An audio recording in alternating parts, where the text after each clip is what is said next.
Lundi matin, on a eu cours avec Olivier et l'après-midi, on est parti donc à Bicoworking faire notre première observation terrain. C'était la première fois qu'on allait sur le lieu en plus et du coup on est un peu... C'est entre l'excitation et le fait d'être perdu. Parce que du coup on a quand même appliqué des choses qui sont vraiment toutes neuves parce qu'on avait étudié que la matinée dessus.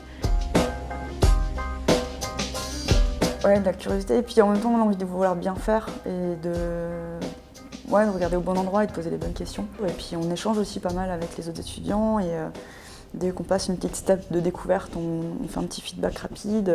On dit « Ah oui, t'as raison sur ce point, en effet, t'as mis en lumière quelque chose que j'avais senti mais que j'arrivais pas à exprimer, etc. etc. »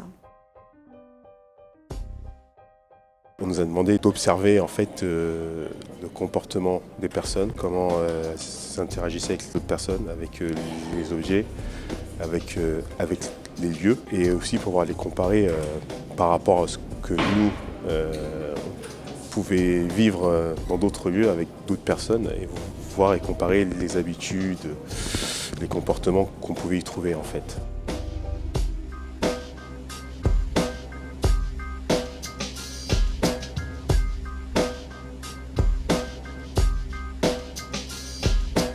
On a travaillé avec des petits post-it pour ordonner nos idées par thème, donc la clusterisation, le fait justement d'aborder un thème et de développer autour. En fait, c'est un brainstorming autour de thèmes et de sujets en fait. Et du coup, on a parlé du confort, de l'espace, de la neutralité du lieu.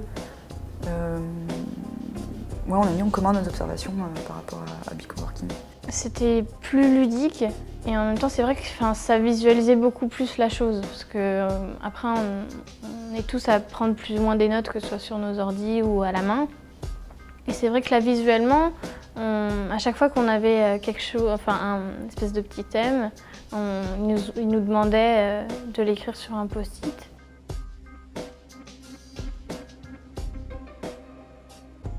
Ça m'a apporté plus un esprit d'analyse. Ça m'a permis de voir qu'il y avait peut-être un peu plus loin que ce qu'on voit finalement. Même si ça, on l'a toujours dit, après il faut le mettre en pratique. Et là, c'était l'occasion de le mettre en pratique.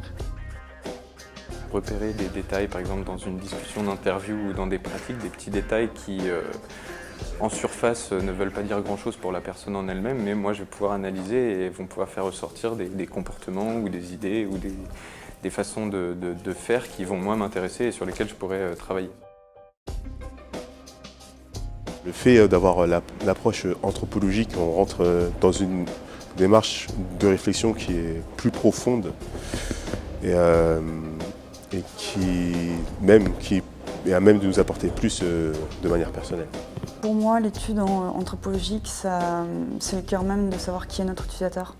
C'est l'étude pour moi de l'humain, des cultures, des actions, de comment les gens réagissent entre eux, comment ils réagissent seuls.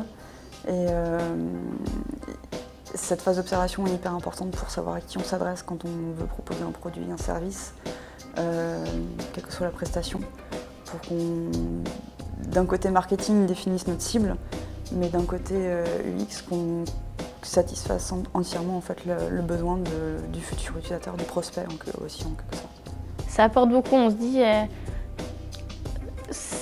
on attaque fort l'année, j'ai déjà l'impression que j'ai appris plein de choses, même si je suis fatiguée parce que c'est un cours dense et c'est pas compliqué, mais c'est un cours où, oui, il y a beaucoup de choses à étudier en même temps dans un très petit laps de temps. Non, c'est vrai que moi, pour l'instant, je suis vraiment très satisfaite et voilà, je suis bien contente. Fatiguée, mais heureuse.